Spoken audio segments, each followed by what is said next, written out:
last week's video, I shared with you how I was a qualified financial advisor in my 20s and I was living in £30,000 worth of recurring debts. I knew everything there was to know about money. I could tell you about investing, budgeting, credit scores, interest rates, the whole shebang.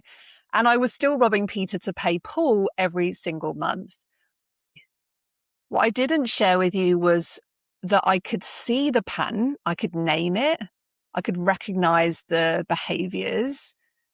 And even though I knew it didn't make sense, I still couldn't stop. Now, if you've ever had a client or you've been the person who can see exactly what's happening with money and still can't change it, this video is going to show you why. Because the pattern isn't actually the problem. What the pattern is protecting your client from is the problem. What do they make money mean? And this is video number 3 in my financial coaching series. In video 1, we looked at how to recognize money patterns in your clients. In video 2, I shared my own story and explored why financial coaching matters more than ever before. And today I'm going to share with you inside the framework that I teach in our award-winning Money Narratives Clearing method. I'm a trainer of certifications around financial coaching. I am founder and owner of the Money Panel, and this work brings me so much joy. So I'm going to walk you through the first 3 steps of the framework using my own story as the example. And these 3 steps are where a lot of change work happens. And it's often as well where a lot of people skip. It's why people often stay in these patterns. And so by the end of this particular video or podcast, if you're listening on the podcast, you'll understand something that is called secondary gain. It's a very sneaky little hidden reason that beliefs can often hold, clients can hold on to these patterns even when they don't make sense and you can see them clearly. And you'll have a question as well that I'm going to share with you today that you can use to uncover secondary gains either with yourself or for your clients. Now, the first step in the Money Narratives Clearing framework is awareness. And what I mean by awareness isn't just noticing that your clients have a pattern. Most people can do that. The awareness that I'm talking about here is so much deeper. It's inviting, what does money actually represent? What does your client make money mean? And what do they make it mean about themselves? Because money is never just money. Money is power, safety, love, control, freedom, danger, all of these things wrapped up in one little bank balance. And when I very first started doing my own awareness work, what I found underneath the debt cycles that I was navigating in my 20s wasn't actually what I expected it to be. I'd grown up witnessing a lot of money being used to manipulate other people. It was always like used as well, if you don't do this, then I'm going to stop paying maintenance. Or if you stop doing this, then there's going to be some consequences. Like it was always related to money, and money was almost like a weapon. It was something that was negative. And I'd seen money used as control. And it's so no wonder I went on to try and control money almost like as leverage, as a way to keep myself away from those power patterns. And my whole nervous system had made this decision that, well, 2 decisions actually, that look quite opposite but came from the same root. So the decision number 1 that I made was I never need anyone.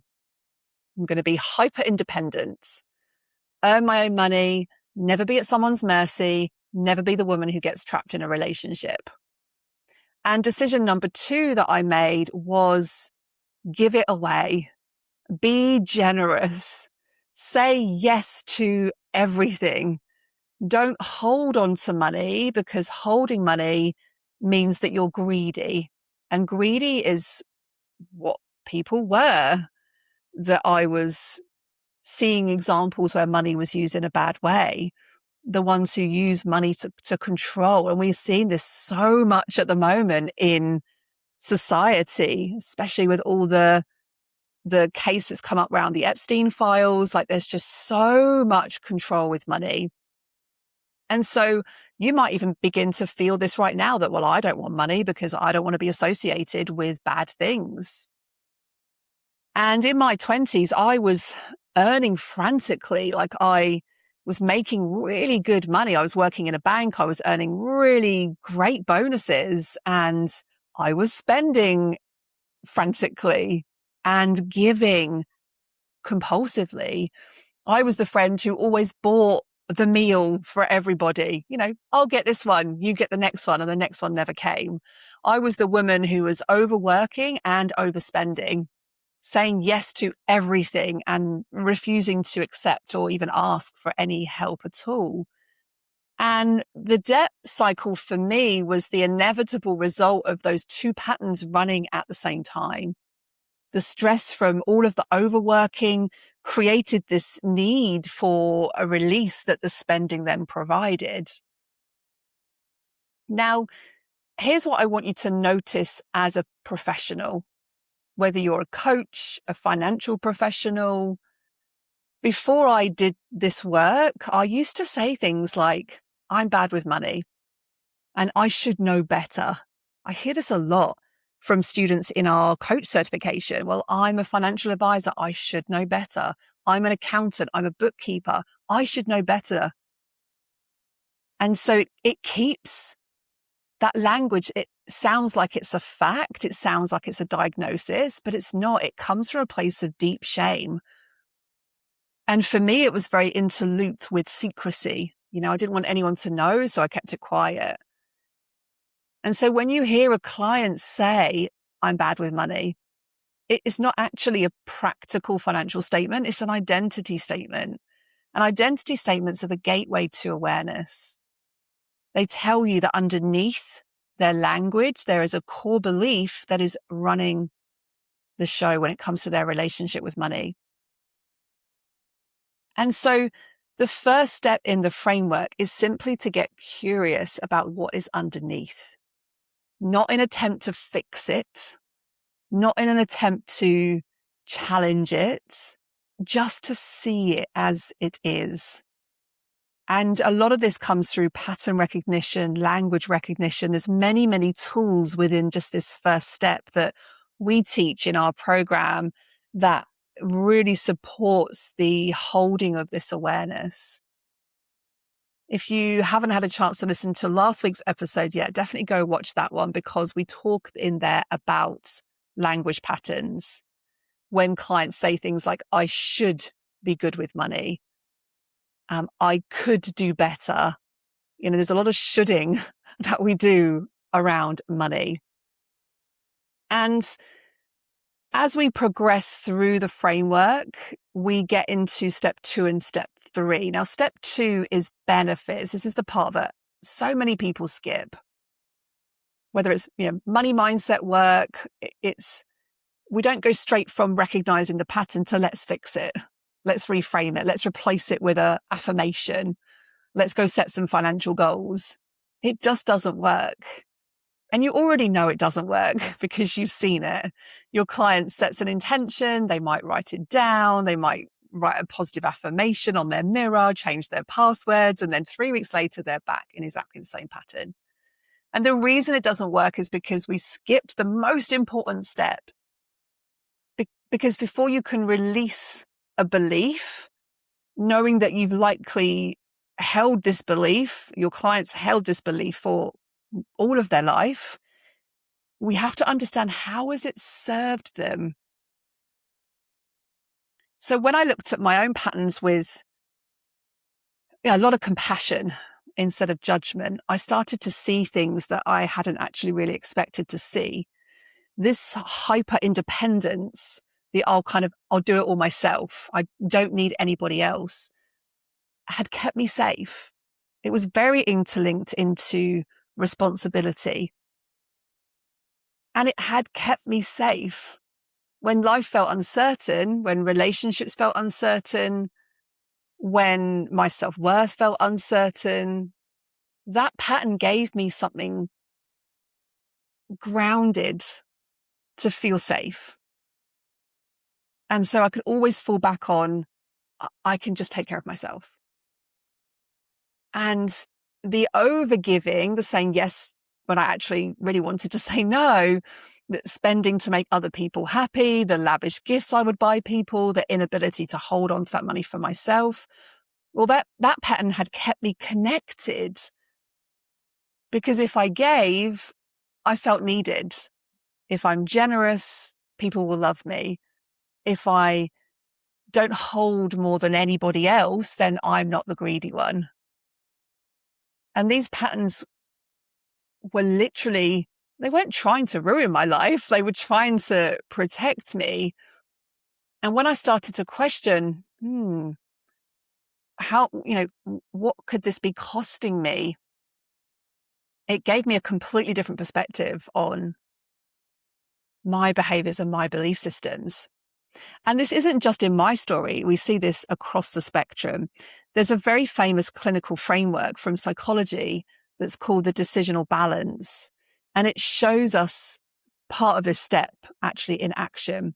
So when somebody is stuck and finding it difficult to change, there are 4 things happening at once. The benefits of staying the same, that's what we kind of just explored. The costs of staying the same, that's what we'll look at next. The benefits of changing, that's what most of us jump to. And the costs of changing. And this is where secondary gains live. So most approaches to money work start with the benefits of changing. Let's set goals, let's reframe, let's think positively. But the research shows us that if we haven't honored the benefits and the costs of staying first, then the person's nervous system shuts the whole thing down. They don't lean in, they actually defend.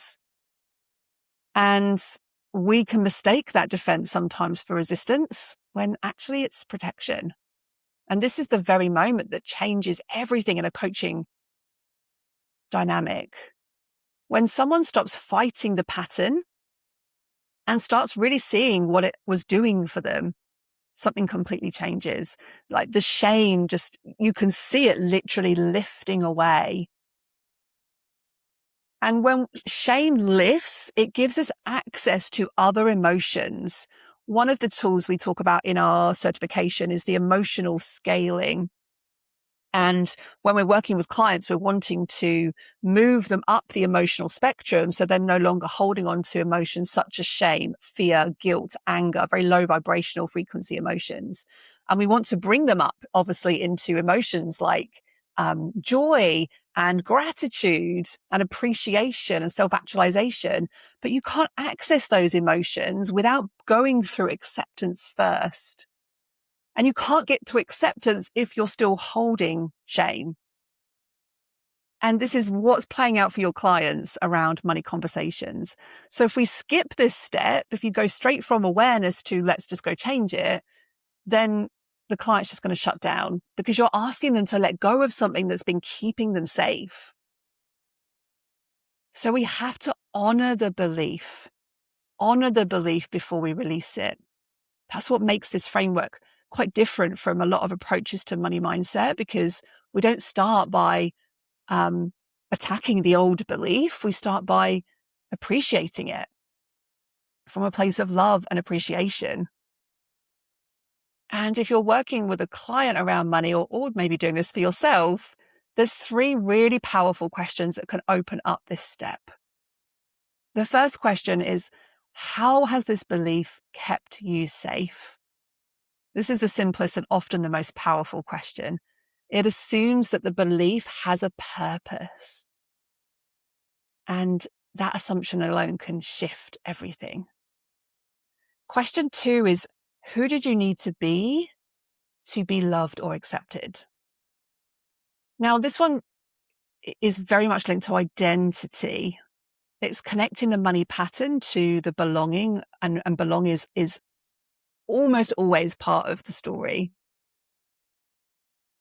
And then question 3 is, what did this strategy protect you from feeling?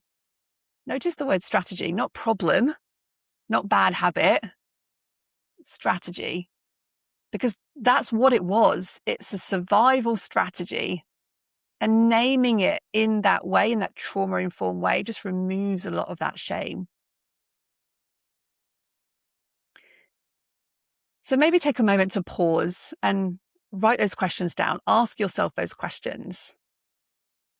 Because what comes next as we move into step 3 of the framework, which is challenges, is that once you've honored the belief, held it in a place of love and compassion, seen how it supported you and seen how it supported your clients, then we can start to acknowledge it. And only then can we honestly look at the cost. And the cost for me of the hyper independence was, quite frankly, exhaustion. I couldn't rest. I couldn't sit still. I couldn't delegate. I found it really hard to hire my first team member. I couldn't receive help. Even a compliment, I would reject, you know? And if someone, very often, if you're recognizing this for yourself as you're listening, then when someone helps you, sometimes it's like, oh, what are they going to ask for back? It almost feels like a debt. And dependence is where women get trapped. That was my belief. I don't want to be dependent on anybody.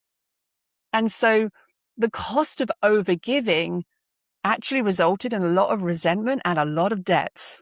I was saying yes to things that just weren't even mine to carry. I was spending to keep other people happy, to avoid conflict, to prove that I wasn't selfish.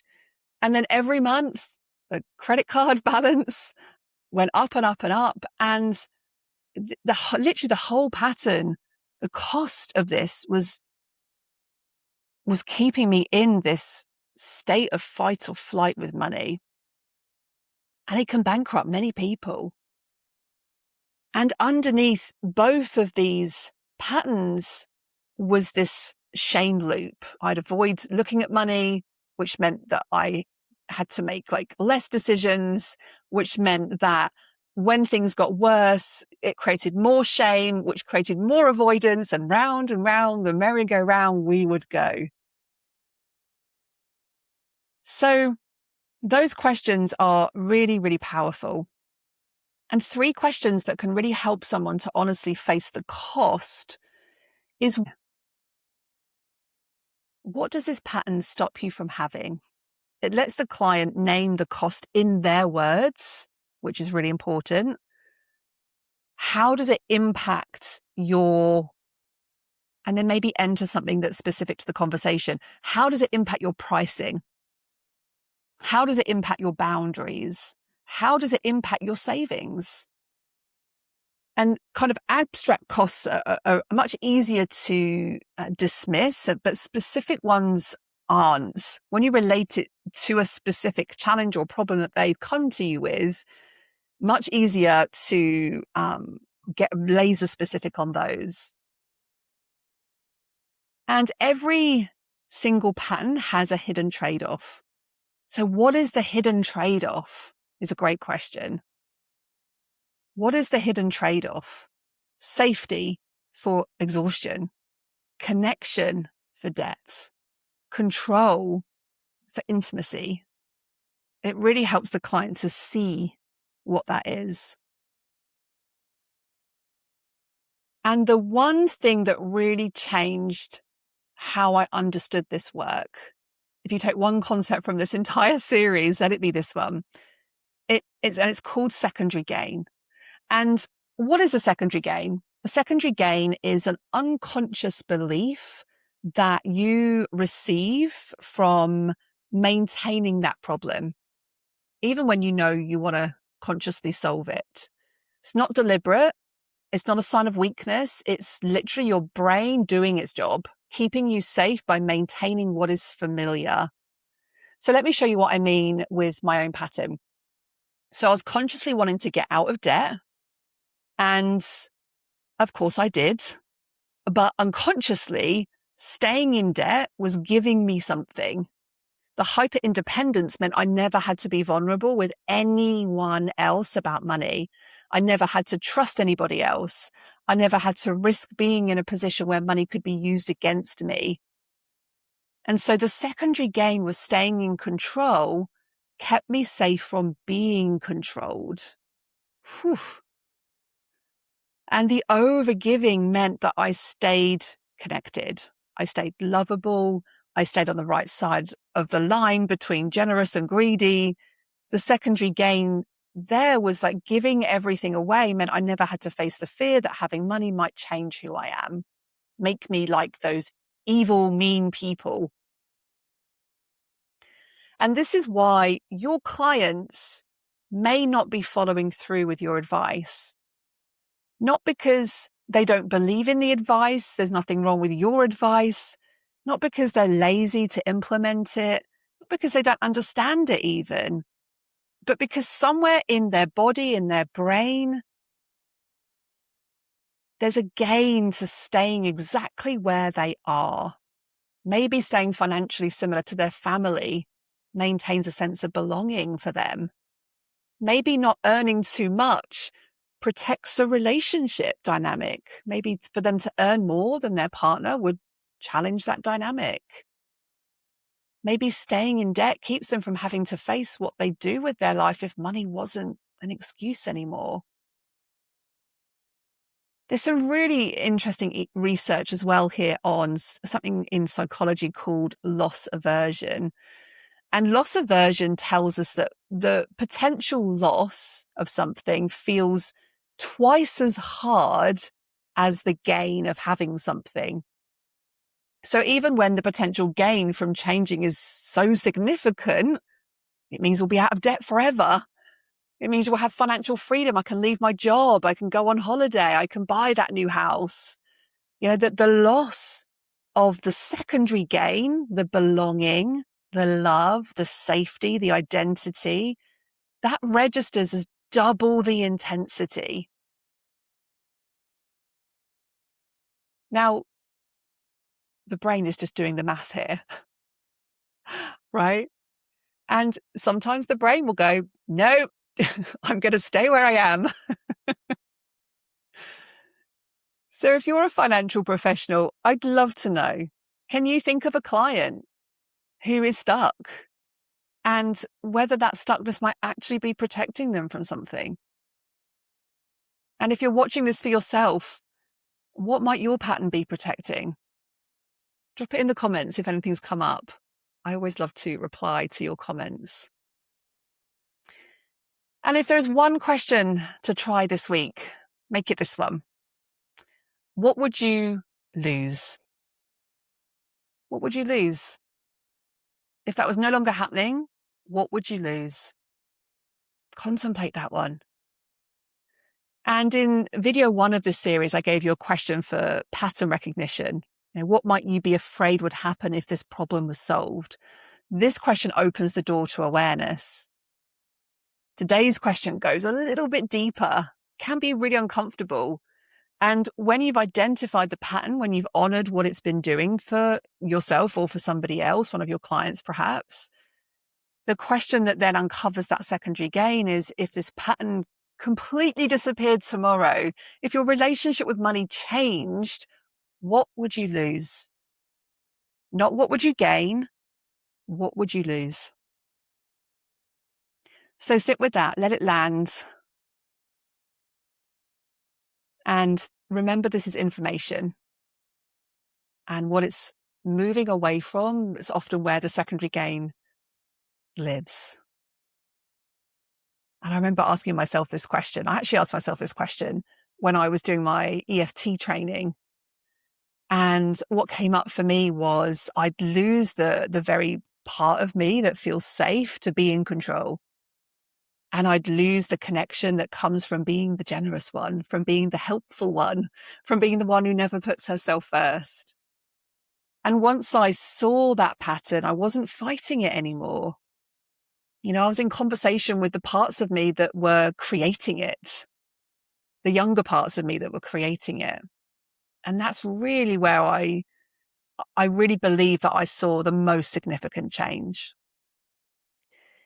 So if you want to go deeper with these kind of questions that help you or your clients to move from awareness through to real understanding, I've put together a free guide with 59 coaching questions that you can start using this week with your clients.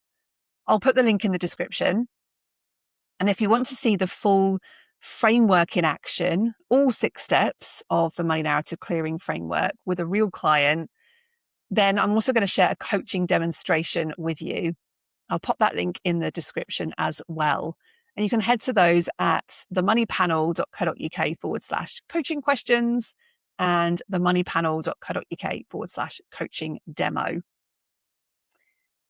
So circling this all the way back to where we started, I was that financial advisor in £30,000 of debt. I could see the pattern, I could name it, but I still couldn't change it. And I was really just trying to fix the problem without understanding what it was protecting. The hyper-independence was protecting me from being controlled. The over-giving was protecting me from being that kind of person. And once I could hold that with compassion, once I stopped shaming myself, then the debt didn't just get paid off. The pattern that created it began to release. And this wasn't an overnight thing, despite what many videos you might watch that say, pay your debt off within 3 months, right? We want to keep the pattern, not just get over the debt. We want to keep the pattern. And so hopefully by covering these 3 steps with you today, awareness, benefits, challenges, there are more steps in the money narrative clearing method that take you much, much deeper. And you can see some of these in the coaching demo if you want to head over to have a little look at the video. And in next week's episode, I'm going to be talking about the future of financial advice and why I believe human connection actually can't be automated. I've just finished a Money and AI series, again, which you can find on my YouTube channel. But I want to go deeper into the significance of how this is going to change financial advice. So if you're watching this on YouTube right now, go check out the other videos I've mentioned. Make sure you hit the subscribe button and hit the bell so that you don't miss the next episode. And I will see you on the show next Monday. Take care, guys. Thanks for watching.